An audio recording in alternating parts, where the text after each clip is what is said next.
നമസ്കാരം. മലയാളി വാർത്തയുടെ പ്രിയപ്പെട്ട പ്രേക്ഷകരെ, പ്രതിപക്ഷ നേതാവ് പിണറായി വിജയൻ അദ്ദേഹം നേരത്തെ മുഖ്യമന്ത്രിയായിരിക്കെ നടത്തിയ നവകേരള യാത്രയ്ക്കിടെയുണ്ടായ സംഘർഷം, KSU യൂത്ത് കോൺഗ്രസ് നേതാക്കളെ അദ്ദേഹത്തിന്റെ സുരക്ഷാ സംഘം ആക്രമിച്ചതുമായി ബന്ധപ്പെട്ടുള്ള അന്വേഷണം, അതിന്റെ അന്വേഷണ റിപ്പോർട്ട് സമർപ്പിക്കേണ്ടതായിട്ടുണ്ട്. അന്വേഷണ റിപ്പോർട്ടിൽ തുടർ നടപടികൾ വൈകുന്നു എന്നൊരു ആക്ഷേപം നിലവിൽ ഉയരുകയാണ്. രക്ഷാപ്രവർത്തനം എന്ന പേരിൽ ആക്രമണം നടത്തിയ ഗൺമാൻ അടക്കമുള്ള സംഘത്തെ രക്ഷിക്കാൻ ADGP MR അജിത് കുമാർ വഴിവിട്ട് ഇടപെട്ടു എന്ന ഒരു കണ്ടെത്തലാണ് റിപ്പോർട്ടിലുള്ളത്. ആ റിപ്പോർട്ട് DGPയുടെ കൈവശത്താണ് ഉള്ളത്. അജിത് കുമാറിനെതിരെ വകുപ്പ് തല നടപടിക്ക് വഴിവെക്കാവുന്ന ഒരു റിപ്പോർട്ടാണിത്. ആ റിപ്പോർട്ടിൽ ഗുരുതര പരാമർശങ്ങൾ അജിത് കുമാറിനെതിരെ ഉണ്ട്. അതുകൊണ്ടാണ് ഇത് വൈകുന്നത് എന്ന തരത്തിലുള്ള ആരോപണമാണ് നിലവിൽ ശക്തമാകുന്നത്. 2 ആഴ്ച പിന്നിട്ടിട്ടും ഇത് നടപടിയൊന്നും ഉണ്ടായിട്ടില്ല. റിപ്പോർട്ട് സമർപ്പിച്ച് 2 ആഴ്ച പിന്നിട്ടിട്ടും നടപടി വൈകുന്നു എന്ന ആരോപണമാണ് നിലവിൽ ഉയരുന്നത്. റിപ്പോർട്ട് ആഭ്യന്തര വകുപ്പിലേക്ക് എത്തിയിട്ടില്ല എന്നതടക്കമുള്ള ഒരു വിവരവും കൂടി പുറത്തു വരുന്നുണ്ട്. എന്തായാലും റിപ്പോർട്ടിന്മേലുള്ള പ്രത്യേകിച്ച് നേരത്തെ ആഭ്യന്തരമന്ത്രി രമേശ് ചെന്നിത്തല വ്യക്തമാക്കിയത് അന്വേഷണത്തിൽ ഇടപെടില്ല, മറിച്ച് റിപ്പോർട്ട് കിട്ടിയാൽ ഉടൻ തന്നെ ആ വിഷയത്തിൽ ഇടപെടൽ ഉണ്ടാകും എന്നായിരുന്നു അദ്ദേഹം പറഞ്ഞത്.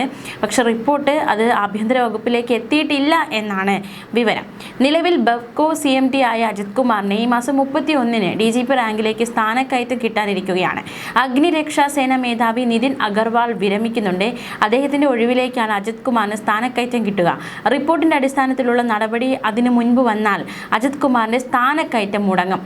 അങ്ങനെ ഒരുപാട് സാധ്യതകൾ മുന്നിലുള്ളത് കൊണ്ടാണോ ഈ റിപ്പോർട്ട് വേണ്ട രീതിയിൽ വേണ്ടിടത്ത് എത്താത്തതെന്ന ചോദ്യമൊക്കെ ഒരു വശത്ത് ശക്തമാവുകയാണ്.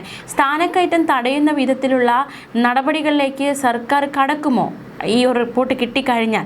അതും ഒരു ചോദ്യമാണ്. അത്തരത്തിൽ സർക്കാർ കടുത്ത നടപടിയിലേക്ക് കടക്കുകയാണെങ്കിൽ അതും ചോദ്യം ചെയ്ത് അജിത് കുമാർ അഡ്മിനിസ്ട്രേറ്റീവ് ട്രൈബ്യൂണലിനെ സമീപിക്കാനുള്ള സാധ്യതയാണ് മുന്നിലുള്ളത്. നിലവിലെ ADGPമാരിൽ ഏറ്റവും സീനിയറാണ് അദ്ദേഹം. അക്കാര്യം ചൂണ്ടിക്കാട്ടി സ്ഥാനക്കയറ്റത്തിന് അവകാശവാദം ഉന്നയിക്കാനുള്ള ഒരു സാധ്യത അജിത് കുമാറിന് മുന്നിലുണ്ട്. സർക്കാരിൽ പൂർണ്ണ വിശ്വാസമുണ്ടെന്നും ഇരകൾക്കൊപ്പം നിന്ന് വേട്ടക്കാർക്കെതിരെ ശക്തമായ നടപടിയെടുക്കുന്ന സർക്കാരാണിതെന്നും തുടർ നടപടികൾ സർക്കാർ തലത്തിൽ സ്വീകരിക്കുമെന്നാണ് പ്രതീക്ഷയെന്നുമായിരുന്നു ഈ ആക്രമണത്തിനിരയായ ഇപ്പോഴത്തെ MLA AD തോമസ് നേരത്തെ വ്യക്തമാക്കിയത്. നിലവിലെ Alappuzha MLA AD Thomas, youth Congress നേതാവ് അജയ് ജുവൽ കുര്യാക്കോസ് എന്നിവരെയാണ് മർദ്ദിച്ചത്.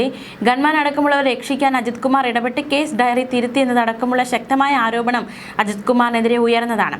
ഇത് സ്ഥിരീകരിക്കുന്ന മൊഴികൾ അന്വേഷണത്തിന്റെ SITക്ക് കിട്ടി. ആക്രമണ കേസ് അന്വേഷിച്ച ആലപ്പുഴ ക്രൈംബ്രാഞ്ച് DYSPയെ തിരുവനന്തപുരത്തെ ഓഫീസിലേക്ക് വിളിച്ചു വരുത്തി അജിത് കുമാർ ഇടപെട്ടു എന്നതടക്കമുള്ള മൊഴിയാണ് അന്വേഷണ സംഘത്തിന് മുന്നിൽ നൽകിയിരിക്കുന്നത്. കേസ് ഡയറി തിരുത്തുന്നതിൽ അദ്ദേഹത്തിന്റെ ഓഫീസിൽ ജോലി ചെയ്തിരുന്ന 2 ഗ്രേഡ് SIമാരുടെ പങ്കടക്കം പുറത്തു വന്നിരുന്നു.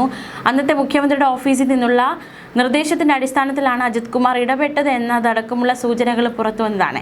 LDF സർക്കാരിന്റെ കാലത്ത് പിണറായി വിജയന്റെ വിശ്വസ്തനായി അറിയപ്പെട്ടിരുന്ന അജിത് കുമാറിനെതിരെ കടുത്ത നടപടി വേണമെന്ന ആവശ്യം കോൺഗ്രസിനുള്ളിൽ അടക്കം ശക്തമാവുകയാണ്. എന്തായാലും കേസ് അന്വേഷണത്തിൽ വലിയ രീതിയിലുള്ള അട്ടിമറി നടക്കുന്നു എന്നതടക്കമുള്ള കണ്ടെത്തലുകൾ നേരത്തെ പ്രത്യേക അന്വേഷണ സംഘം കണ്ടെത്തിയിരുന്നു. എന്തായാലും ഈ സാഹചര്യത്തിൽ അന്വേഷണം മുന്നോട്ട് പോവുകയാണ്. എന്തായാലും ഈ റിപ്പോർട്ട് സമർപ്പിക്കപ്പെട്ടാൽ, ആഭ്യന്തര വകുപ്പിന് റിപ്പോർട്ട് കിട്ടിക്കഴിഞ്ഞാൽ പിന്നെ എന്താണ് സംഭവിക്കുക?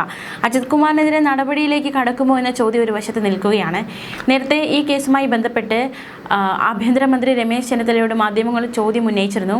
അപ്പോൾ അദ്ദേഹം നൽകിയ മറുപടി റിപ്പോർട്ട് സമർപ്പിച്ചാൽ ഉറപ്പായിട്ടും മാധ്യമങ്ങൾ നടപടി എടുക്കും എന്ന് തന്നെയാണ്. എന്തായാലും അദ്ദേഹം അന്ന് മാധ്യമങ്ങളോട് പറഞ്ഞ വാക്കുകളിലേക്ക് ഒരിക്കൽ കൂടി അത് വരട്ടെ. അതിപ്പോൾ എനിക്ക് അന്വേഷണത്തിൽ ഞാൻ ഇടപെടാറില്ലല്ലോ. അത് പോലീസ് അന്വേഷിച്ചിട്ട് അവർ റിപ്പോർട്ട് നൽകുമ്പോഴല്ലേ നമ്മളൊക്കെ അറിയാൻ കഴിയുന്നത്. അതറിയില്ല. അത് ഒരു SIT രൂപീകരിച്ചാൽ അവരെന്തെല്ലാം ചെയ്യുന്നതെന്നൊന്നും ഞാൻ അന്വേഷിക്കാൻ പാടില്ലാത്ത കാര്യമാണ്. I should not interfere into their freedom. ഒരിക്കലും പാടില്ലാത്തതാണ്. ഒരു ആഭ്യന്തരമന്ത്രി ചെയ്യാൻ പാടില്ലാത്തതാണ്. അത് അവർക്ക് സ്വതന്ത്രമായി അന്വേഷിക്കാം. സ്വതന്ത്രമായി അന്വേഷിച്ച് റിപ്പോർട്ട് തരുമ്പോൾ ആ റിപ്പോർട്ടിൽ നിങ്ങളെ അറിയും.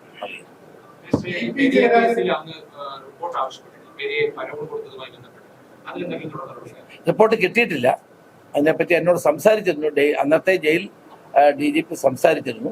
അദ്ദേഹം എന്നോട് പറഞ്ഞതിന്റെ കാര്യം റിപ്പോർട്ടായിട്ട് അതല്ല, വാക്കാൽ പറഞ്ഞത് കോടതി ഇടപെട്ടാണ് പരോൾ കൊടുത്തത്.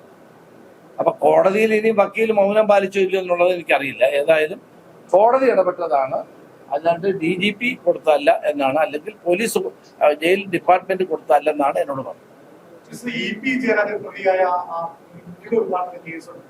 കേസ് അവസാനിപ്പിക്കാൻ പോലീസ് റിപ്പോർട്ട് കൊടുക്കുകയും ഇന്ന് കോടതി തള്ളിയിട്ടുണ്ട്. അതായത് EPക്കെതിരെ കേസ് അന്വേഷിക്കണം. മുഖ്യമന്ത്രി പിണറായി വിജയൻ കടന്നുപോയി ബന്ധപ്പെട്ട കേസിലാണ്. അന്വേഷിക്കട്ടെ, കോടതി പറഞ്ഞ അന്വേഷിക്കണ്ടേ. കോടതി, ഞാൻ പറഞ്ഞല്ലോ, പോലീസിന്റെ എല്ലാ ആക്ഷനും കോടതിയുടെ നിരീക്ഷണത്തിലാണ്, സ്കൂട്ടണിയിലാണ്.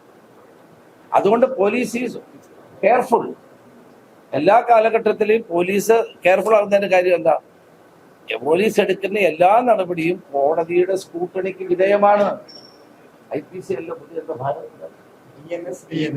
BNS അനുസരിച്ചാണ് അല്ലേ? അതനുസരിച്ചാണ് പോലീസ് പ്രവർത്തിക്കുന്നത്. അത് കോടതിയുടെ സ്കൂട്ടണിക്ക് വിധേയവുമാണ്. അതുകൊണ്ട് പോലീസിന് ഇഷ്ടംപോലെ ചെയ്യാൻ കഴിയത്തൊന്നുമില്ല. രാജ്യത്ത് നിലനിൽക്കുന്ന നിയമങ്ങൾക്കനുസരിച്ച് പോലീസ് ഉദ്യോഗസ്ഥന്മാർക്ക് പ്രവർത്തിക്കാൻ കഴിയൂ. അത് കോടതിയുടെ സ്കൂട്ടണിക്ക് വിധേയവുമാണ്. അതുകൊണ്ടാണ് ആഭ്യന്തരമന്ത്രി ഒരിക്കലും പോലീസ് അന്വേഷണത്തിൽ ഇടപെടരുത് എന്ന് നമ്മൾ പറയുന്നത്. നമ്മൾ അന്വേഷിക്കാൻ ഇടപെടാൻ പാടില്ല. ഞാൻ നേരത്തെ ആഭ്യന്തരമന്ത്രി ആയിരുന്നപ്പോൾ എൻ്റെ നിലപാട് അതാണ്. പോലീസിന് അതിൻ്റെ ഫ്രീഡം കൊടുക്കണം. അവർ നിയമപരമായി ചെയ്യുന്നില്ല എങ്കിൽ ഇടപെടാം. നിങ്ങൾ നിയമത്തിൽ വിട്ട് ചെയ്യാൻ പാടില്ലെന്ന് പറയാം. അല്ലാണ്ട് ഏതെങ്കിലും ഒരു കേസിലെ അന്വേഷണത്തെ ഒരു കാരണവശാലും അന്വേഷണത്തിൽ ഇടപെടാൻ പാടുള്ളതല്ല.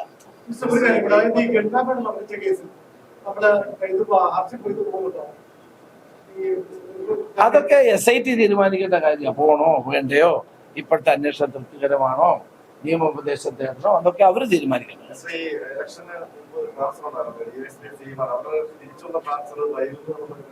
ഏതാ അല്ല അവിടെ ചെയ്യും.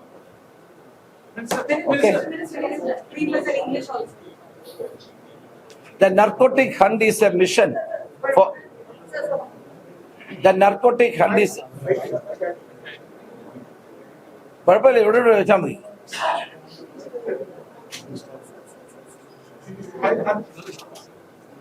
I speak in English or Hindi. What do you want? English, sir, English.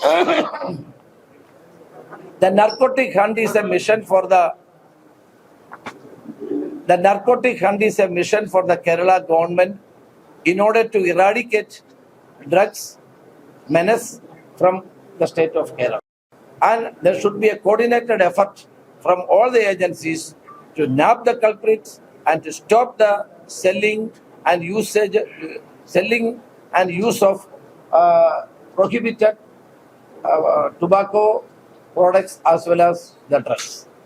And Operation Tufan is a success, and we could able to nab more than 3,000 people, and they are brought before the law. Law will take its own course. More than 10 crores worth products were seized by the Kerala police, and the Kerala police is successfully operating this Operation Tufan, and the people are happy about this. All the representatives of the central agencies congratulated the Kerala police for their brave initiative to eradicate drug menace from the state of Kerala. So we will continue with this program. This program was inaugurated by the Chief Minister CBD Sadishan, and all the other ministers of excise, health, and education. They were all cooperating with this. The 26th, the World Anti-Drugs Day, we are going to make programs in every constituencies of Kerala.